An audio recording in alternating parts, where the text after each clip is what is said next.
The hijacking of IC-814, Kandahar hijack. December 24th, 1999.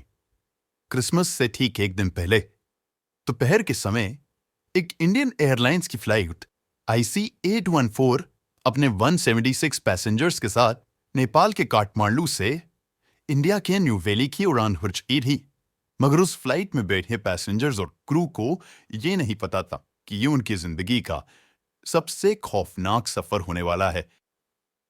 इस flight के captain देवी शरण आराम से फ्लाइट उड़ा रहे थे, पर उन्हें उस वक्त बिल्कुल आइडिया नहीं था कि उनकी फ्लाइट के साथ अभी कुछ ही देर में क्या होने वाला है।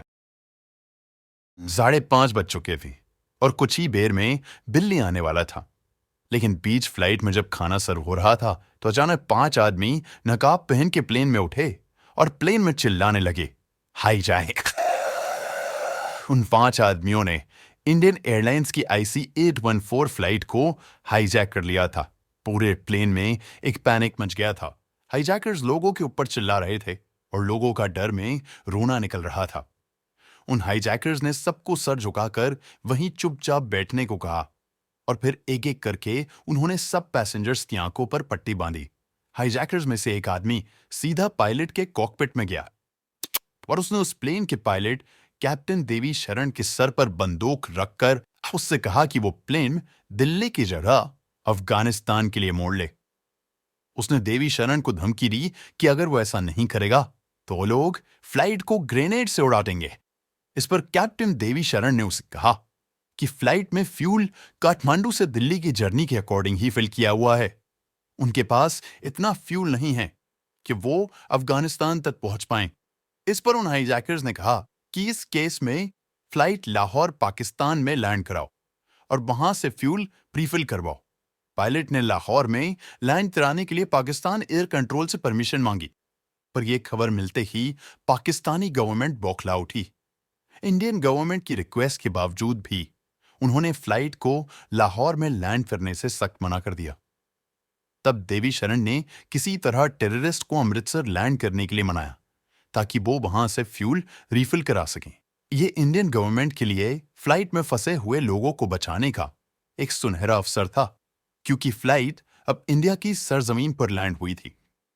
पंजाब गवर्नमेंट देरी ना करते हुए अपने फाइटर जेट को प्लेन के पास उतार के रेस्क्यू ऑपरेशन करना चाहती थी, मगर सेंट्रल गवर्नमेंट को डर था कि कहीं इस ऑपरेशन में कोई कैजुअलिटी ना हो जाए, मतलब कि कोई इनोसेंट बिना वजह मारा ना जाए। सेंट्रल और लोकल गवर्नमेंट की लैक ऑफ कोऑर्डिनेशन की वजह से प्लेन के रीफ्यूलिंग के काम में बहुत देरी हो रही थी और टेररिस्ट को शक होने लगा। उन्होंने कैप्टन शरण को धमकाकर फ्लाइट बिना रिफ्यूल कराए ही टेक ऑफ करवा ली। लो फ्यूल की वजह से फ्लाइट में मौजूद सभी की जान को खतरा था। कैप्टन शरण ने एक बार फिर पाकिस्तानी गवर्नमेंट से परमिशन मांगी। उन्होंने पाकिस्तान को वार्न किया कि अगर उन्होंने परमिशन नहीं दी तो प्लेन सीधा पाकिस्तान में क्रैश कर जाएगा।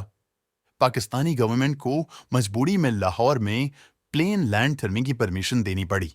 पाकिस्तानी एयरपोर्ट अथॉरिटीज ने प्लेन को रिफ्यूल कर दिया और इसके बाद फ्लाइट ने दुबई के लिए उड़ान भरी। उस वक्त दुबई के इंडियन एम्बेसडर केसी सिंह ने फ्लाइट को यूएई में लैंड होने की परमिशन दिलवाई, मगर जब तक वहां फ्लाइट लैंड हुई तब तक एक पैसेंजर की मौत हो चुकी थी।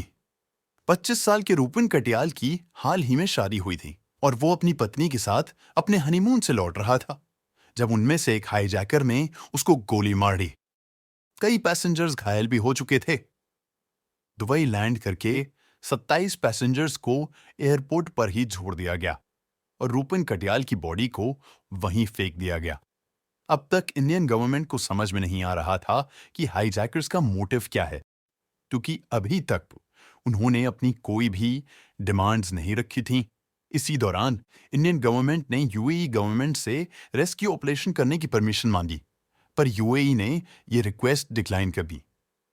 एक बार फिर फ्लाइट में उड़ान भरी और अपने फाइनल डेस्टिनेशन कंदाहार अफगानिस्तान में जाकर लैंड की। अफगानिस्तान ने आज की ही तरह उस वक्त भी तालिबान की गवर्नमेंट थी और इंडिया ने आज की ही तरह उसे एक लेजिटिमेट गवर्नमेंट मानने से इनकार कर दिया था और इसीलिए अफगानिस्तान में कोई इंडियन हाई कमीशन नहीं था। फ्लाइट लैंड होते थी, तालिबान के मिलिटेंट्स ने उसे चारों तरफ से घेर लिया। पाकिस्तान के इस्लामाबाद एरिया के हाई कमीशन को नेगोशिएट करने के लिए भेजा गया। वहीं दूसरी तरफ पूरी दुनिया का ध्यान अपनी तरफ खींचने के लिए तालिबान ने हाईजैकर्स और इंडियन गवर्नमेंट के बीच मीडिएशन यानी बातचीत करवाई। हाईजैकर्स नेगोशिएशन में इंडियन जेल में बंद 35 मिलिटेंट्स और $200 मिलियन की डिमांड की। तब एक स्पेशल टीम ने हाईजैकर्स के साथ नेगोशिएट किया और रिजल्ट ये निकला कि हाईजैकर्स को 3 टेररिस्ट की रिहाई चाहिए। वो 3 टेररिस्ट थे अहमद ओमार सईद शेख, मुश्ताक अहमद जारगत और सबसे इंपॉर्टेंट शख्स मसूद अजहर। पर इन हाईजैकर्स की डिमांड को समझने के लिए हमें 5 साल पहले 1994 में जाना पड़ेगा, जब मसूद अजहर, जो एक टेररिस्ट ऑर्गेनाइजेशन हरकत-ए-उल-मुजाहिदीन का फाउंडर फेक आइडेंटिटी बनाकर वो इंडियन अथॉरिटीज को धोखा देकर कश्मीर आ गया था। उसकी श्रीनगर आने की वजह थी कि वो कश्मीर में आतंक फैलाना चाहता था। 11 फरवरी 1994 से कुछ दिन पहले इंडियन आर्मी को मसूद के कश्मीर में होने की टिप मिली और उन्होंने उसे 11 फरवरी को कानाबाल के पास अरेस्ट कर लिया। इसके बाद मसूद के टेररिस्ट ऑर्गेनाइजेशन के मेंबर्स ने उसे इंडियन जेल से निकालने के लिए 2 बार कोशिश भी की, लेकिन वो इसमें नाकाम रहे।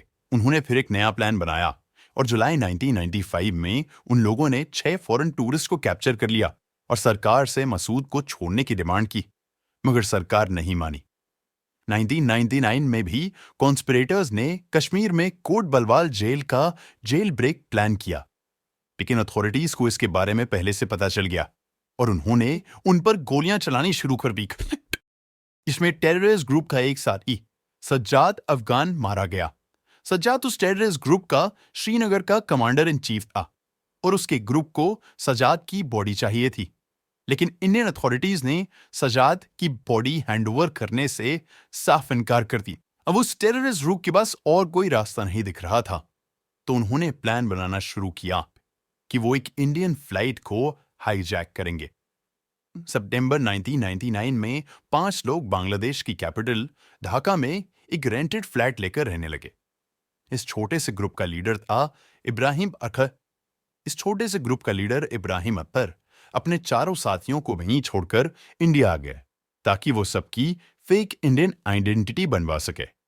लगभग 2 महीने बाद सबकी फेक आईडी लिए अत्तर वापस आया और 5 नेपाल के लिए निकल गए। वो जानते थे कि नेपाल से प्लेन में घुसना आसान होगा। इसके बाद इन टेररिस्ट ने कुछ हैंड ग्रेनेड्स और गन्स इलीगली अरेंज करके प्लेन की बिजनेस पर एग्जीक्यूटिव सीट्स खरीद ली और प्लेन को हाईजैक कर लिया। इंडियन गवर्नमेंट के पास उनकी डिमांड्स मानने के अलावा और कोई रास्ता नहीं बचा था। इसलिए उस वक्त के फॉरेन मिनिस्टर जसवंत सिंह अपने साथ उन 3 टेररिस्ट को लेकर कांदाहार चले गए। इसके बाद उस फ्लाइट में 7 दिन से हॉस्टेजेस बनकर फंसे हुए पैसेंजर्स को फाइनली रिहा किया गया और 31 दिसंबर को सेफली इंडिया लाया गया। जो 3 टेररिस्ट रिहा किए गए, उनमें से मसूद अजहर ने आगे चलकर जैश-ए मोहम्मद बनाई, जिसने इंडिया में parliament attack, Mumbai 26/11 attack, Uri और पुलवामा अटैक कराए। इंडियन गवर्नमेंट को उस वक्त शायद ये आइडिया होगा कि करीब 160 लोगों की जान बचाने के बदले पूरी दुनिया भर के लोगों की जान कॉम्प्रोमाइज होने वाली थी, पर उस समय अपने पैसेंजर्स को जिंदा वापस लाना इंडिया के लिए सबसे इंपॉर्टेंट था और तब से लेकर आज तक इंडिया में फिर कभी कोई प्लेन हाईजैक नहीं हुआ।